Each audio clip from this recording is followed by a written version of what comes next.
What's up, guys? Dave here. Guys, girls, non-binary. Uh, well, I'm sitting here. While I was doing one of my normal procedures this week. I saw that Florida Governor Ron DeSantis has signed the anti-trans athlete bill into law. Now, for those of you who don't know, this law that other states are also trying to replicate, or if not passing, believe that trans athletes have an unfair advantage over people born biologically, particularly for when it comes to girls and women. That it's not a fair fight or a fair competition when someone born a male competes against a female. And of course, he signed it into law on June 1st, the start of Pride Month for the LGBTQ plus community. See, I got friends in that community. I am an ally.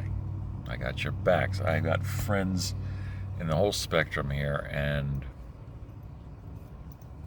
this is bothersome. I don't like seeing my friends hurt or put down. I hate bullies. But trying to understand the other side of it, I try to put my mind in perspective on someone where other people are coming from, to try to understand it, to try to figure it out. Calling it hate, that's just simple. Calling it ignorance, simple. But I start to think from their perspective, and I start thinking maybe, just maybe, the people opposed to trans athletes might have a point. Now, I know what you're saying. What the hell am I saying now? Well, all I ask, you got a lot to say, so do I. I ask that you wait until you watch the entire video before going off on me in the comments or messaging me, whatever, okay? I want you to please understand the point I'm making and where I'm coming from, okay? Thank you.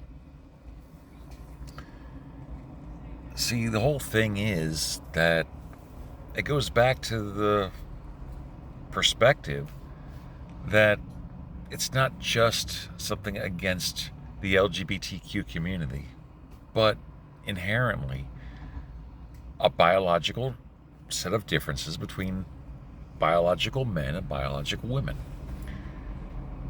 In this particular case, that there's a belief that because biological men have higher levels of testosterone, tend to be physically larger, taller, have greater upper body strength, that gives them an unfair advantage against women. Women are, in contrast, smaller, less physical reach in a conflict. They're physically weaker. And just overall, I mean, of course, their menstrual cycles, their hormones make them, I don't know, chaotic, less in control. I mean, despite the fact that women biologically have a significantly higher pain threshold than men, and this is scientifically proven, it's not fair, because that's what they're designed to do, is to have children and give birth. So they're made for that. It wouldn't be fair to ask a man, biological man, to ask him to do that. I mean, this isn't the movie Junior with Arnold Schwarzenegger and Danny DeVito. No, the whole thing is that it comes down to men are better suited physically for certain tasks, and women are not. I mean, forget about the fact that There are women in all kind of different fields of jobs, and particularly things when it comes to physical abilities. I mean, there are women police officers, there's women members of the armed forces, there are women bouncers, women fighters, women all kind of things out there. But no. It's not fair. It's not fair to them to be put in the same category as guys, right? It's just not. Sure, they have the right to vote after 1920 and all these other things, but it's just to remind them that they're inferior. Most women get paid 70 cents on the dollar compared to men. It's to help remind them of their place, that they're less than. See, for the longest time I didn't believe this. I still don't like to believe it, but it comes down to biology and science. I mean, women cannot be physically as powerful as men, right? So, by this, biological men should always be able to overcome biological women. So I got to thinking about that. Since it comes down to strength, macho pride, see, I have to specify that macho pride, because pride is something big in the LGBTQ community. They have worked very hard to get that same pride. But macho pride, the same thing that people automatically view as sexist or discriminatory. Well, I mean, they've got a point, don't they? It's all about macho pride. I mean, that's why the Proud Boys, proud voters for people like Ron DeSantis and, of course, other people in the Republican Party, like former President Donald Trump, they followed them. It's a matter of pride in their accomplishments, their abilities, the strength to get the jobs done. So I got to thinking, and this is where it gets interesting. An average, good-sized man should always have an advantage over women in a similar category. In fact, even if you're not as physically active or fit, you should be able to have an advantage over women. Sure. So, what about someone like, say, former UFC bantamweight champion and WWE superstar Ronda Rousey? See, I was thinking about this. What if Governor Ron DeSantis had a friendly exhibition fight in the octagon with former champion Ronda Rousey? See, that would interest me. I mean, the woman is quite adept at what she does, but, I mean, it's not like she can actually beat Ron DeSantis, right? I mean, he's physically stronger. He's got the greater upper body strength. He's got far more testosterone in her, right? I mean, there's no way in hell that a woman could beat a man, especially someone like Ron DeSantis. I mean, after all, he's not only holding up the state of Florida, but, hell, he's one of the more predominant governors of the Republican Party. So he has all of that resting on his powerful, muscular shoulders. Although I got to admit, a card called Ron versus Ronda has a nice ring to it. It's got a great thing, but no. Certainly, he should be able to fight her. Now, some people are thinking, wait. She's a professional fighter, very physical, very active. But, I mean, how much of that is real? I mean, she was an actress in The Expendables 3.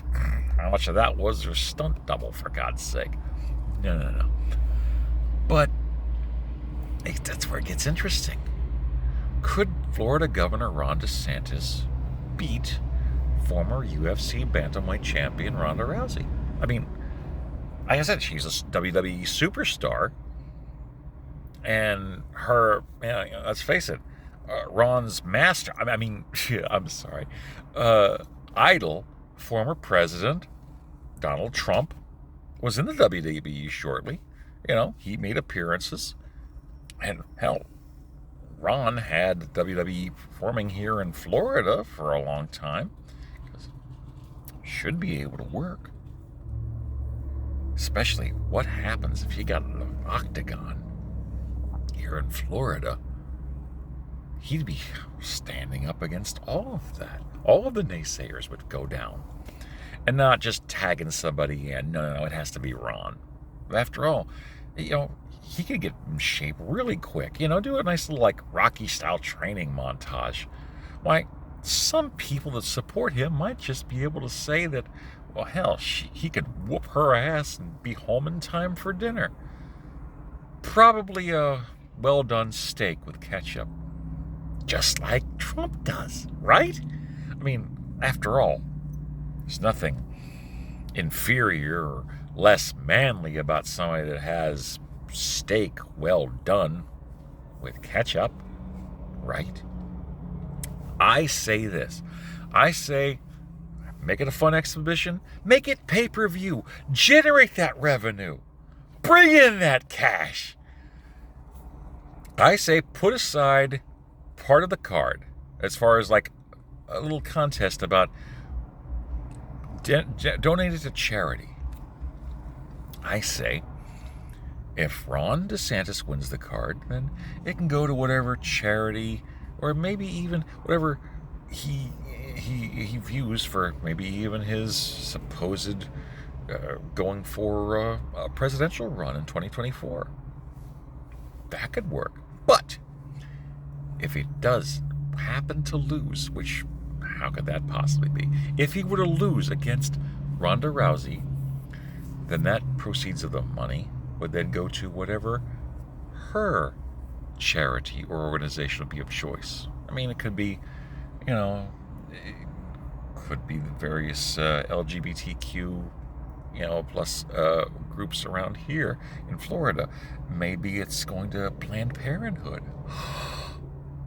But come on. That's just wishful thinking. It's not like Ron is going to lose in Ron versus Ronda. Of course, if he also does lose, I say, make it really count. The money is one thing. No. I say, if Ron wins, the anti-trans athlete bill stays in for quite some time. But if Ron loses to Ronda, I have to say it that way because if Ronda whoops his ass, how's that going to happen? If Ronda Rousey whoops Ron DeSantis' ass, then he has to repeal the bill and never speak about anything, not only against women's rights, but LGBTQ community's rights either. In other words, to paraphrase Dwayne "The Rock" Johnson, another WWE superstar, Ron, you'll have to know your role and shut your damn mouth. What do you guys think? Not a bad idea, huh? But like I said, how likely is that going to happen? Makes you think. Yep, really makes you wonder, doesn't it? Peace. And happy Pride Month, guys. I wasn't going to let you down. Come on.